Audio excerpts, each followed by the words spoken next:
Uncle ये कुछ दवाइयाँ लिखी हुई है, आप मेडिकल जाकर के दवाइयाँ ले आना। अंकल अंकल कहाँ खोए हुए हो? मैं तब से आपको बुला रही हूँ। मैडम जी आप बताइए बताइए क्या काम था? अच्छा ठीक है, ये ना कुछ मेडिसिन दी हुई है डॉक्टर ने। आप एक काम करो, जाकर के ना मेडिकल से ये दवाइयाँ ले आओ। नितेश की तबीयत। अंकल कुछ दिक्कत हो रही है क्या? मैम साहब अगर आप मेरी सहायता कर सकती हैं तो मैं आपका शुक्रगुजार रहूंगा। वो मैम साहब बात ऐसी है, मैं किसी को भी फोन लगाता हूँ तो फोन तुरंत लग जाता है, लेकिन मैं अपने बेटे को फोन लगाता हूँ तो उसका फोन बिल्कुल नहीं लगता। 1-2 तारीख के आसपास तो फोन लग जाता है और आराम से बात हो जाती है। जब मैं अपने बेटे को पैसे भेज देता हूँ उसके बाद फोन लगता ही नहीं। न जाने इस फोन में क्या परेशानी हो गई है।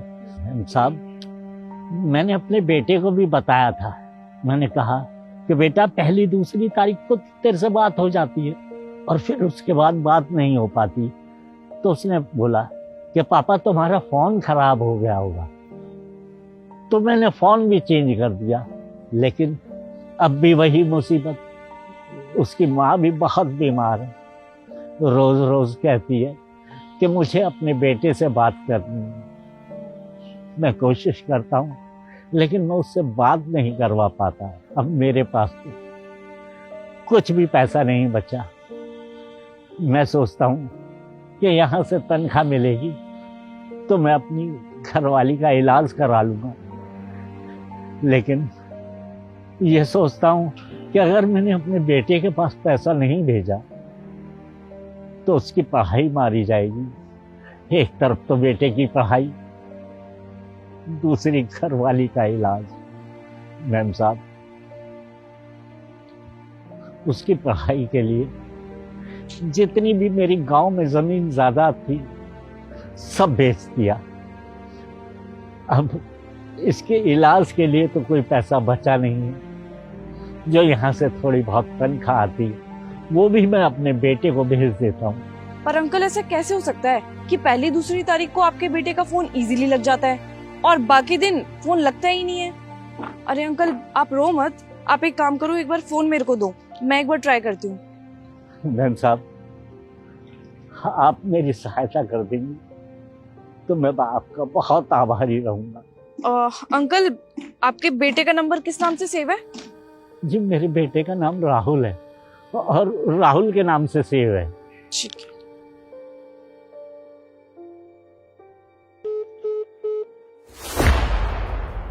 हाँ अंकल आप सही कह रहे हो, पता नहीं क्यों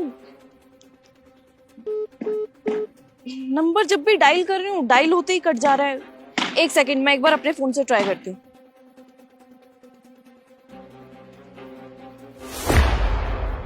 हेलो हेलो हेलो।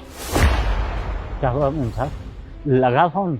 नहीं अंकल आप सही कह रहे थे, मुझे ऐसा लग रहा है ना कि हो सकता है आपके फोन में कुछ दिक्कत हो रही हो सकता है मेरे फोन में भी दिक्कत हो रही हो जिसकी वजह से नंबर लग नहीं रहा है। मैं एक बार अंदर नितेश है ना, उनको फोनों की अच्छी खासी नॉलेज है, उनको एक बार आपका फोन चेक करवा देती हूँ, क्या पता वो ठीक कर दे। हाँ मैम साहब दिखाइए, फोन ठीक हो जाएगा, मेरे बेटे से मेरी बातें हो जाएंगी। हाँ जी अंकल, अब मेरे को 10-15 मिनट दीजिए, मैं भी लेके आती हूँ आपका फोन।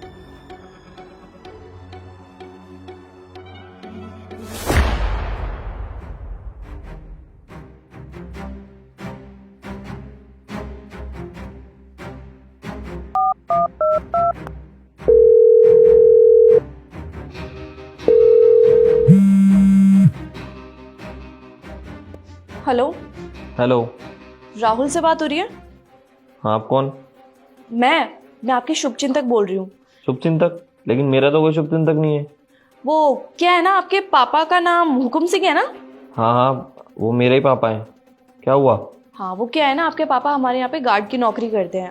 अभी बहुत ज्यादा परेशान चल रहे थे तो मैंने उनसे पूछ लिया कि अंकल क्या हो गया, कुछ परेशानी या दिक्कत है तो आप मेरे को बता सकते हो। तब उन्होंने ना चाहते हुए मेरे को बताया कि उनका फोन खराब हो चुका है। वो महीने की 1-2 तारीख को फोन लगाते हैं तुम्हें तो लग जाता है, बाकी पूरे महीने लगाते हैं, पूरे महीने फोन ही नहीं लगता। मैं तो तभी समझ गई थी कि उनका फोन खराब नहीं नहीं है, उनका बेटा खराब है, लेकिन अब उनको कौन बताए। फिर भी मैंने एक बार अपने फोन से ट्राई किया और देखो मेरा शक बिल्कुल क्लियर हो गया, क्योंकि मेरे फोन से तुम्हारा नंबर बहुत आसानी से लग गया। और वो बेचारे पूरे महीने ट्राई करते रहते हैं, लेकिन उनका फोन लगता ही नहीं है। अभी रो भी रहे थे, मुझे पता चला तुम्हारी मम्मी की भी तबीयत बहुत ज्यादा खराब है। पिछले 10 दिन से वो इतने ज्यादा परेशान चल रहे हैं, कह रहे थे कि अपनी उन्होंने जमीन जायदाद सब कुछ बेच दिया तुम्हारी पढ़ाई के लिए, लेकिन अब देखना अब बेटा फोन उठाने को रेडी नहीं है। अपनी बीवी का इलाज करवाने के भी पैसे नहीं है उनके पास, और हमसे वो बहुत बार उधार ले चुके हैं। तो हमसे इस बार पैसे मांगने में वो बहुत ज्यादा हिचकिचा रहे थे। फिर अब इसमें तुम्हारी कोई गलती नहीं है, तुम टेंशन मत लो। वो क्या है ना, अभी मेरी भी तबीयत पीछे बहुत ज्यादा खराब थी, मेरे मम्मी पापा ने भी मेरी बहुत केयर की, पर अब मेरे मम्मी पापा को कौन समझाए। मैंने उनसे थोड़ी बोला है कि आप मेरी केयर करो। पता है मेरे को गुस्सा करके मेरे पापा ने मेरे को क्या बोला कि बेटा माँ बाप के लिए बच्चे तो बहुत सारे होते हैं, लेकिन बच्चों के लिए माँ बाप सिर्फ एक ही होते हैं। अब उनको कौन समझाए कि ये सब बोलने से मुझे तो कोई फर्क नहीं पड़ने वाला, मैं कोई इमोशनल नहीं होने वाली, क्योंकि मैंने थोड़ी उनको कहा था कि आप मेरी एजुकेशन पे खर्चा करो, जब मेरी तबीयत खराब होती है तब आप मेरी केयर करो, मेरे को देखो मैं कैसे बैठी हूँ कैसे उठी हूँ, मेरे को कोई फर्क थोड़ी पड़ता है इस चीज से। और हाँ, तुम इसकी चिंता मत करना, मैंने अभी अंकल को कुछ बताया तो नहीं था, पर बता दूंगी। उनको भी तो पता लगना चाहिए ना कि उनका फोन खराब नहीं है, उनका बेटा खराब है। ठीक है, वो काफी दिन रोएंगे, सहन नहीं कर पाएंगे, हो सकता है कि काम पे भी ना आए, पर उनको हम संभाल लेंगे। लेकिन तुम अपनी देख लेना, जब तुम इस सिचुएशन में आओगे ना तो तुम्हें संभालने वाला तो कोई नहीं होगा। ठीक है, फोन रखती हूँ, क्योंकि मेरे पास भी इतना टाइम नहीं है कि मैं फालतू लोगों पे अपना टाइम खर्च कर सकूं।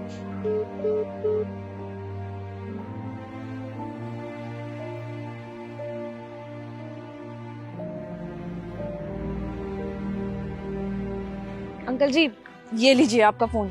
मैंने आपको कहा था ना कि आपके फोन में पक्का कोई ऐसी सेटिंग छिड़ गई है जिसकी वजह से आपके बेटे का नंबर लगता ही नहीं है, और एक स्पेसिफिक डेट है जिसमें नंबर लग जाता है। तो अब आप अपने बेटे को फोन करोगे ना तो उसको इजीली फोन लग जाएगा। इवन दुनिया जहान में किसी को भी कॉल करोगे तो उसको लग जाएगा। ये लो आपका फोन। क्या आप सच कह रही हैं? मेरा फोन ठीक हो गया, मैं कभी भी किसी को फोन लगा सकता हूँ और किसी भी समय। मेरे बेटे का फोन आ गया। मैम साहब, आपका बहुत बहुत शुक्रिया।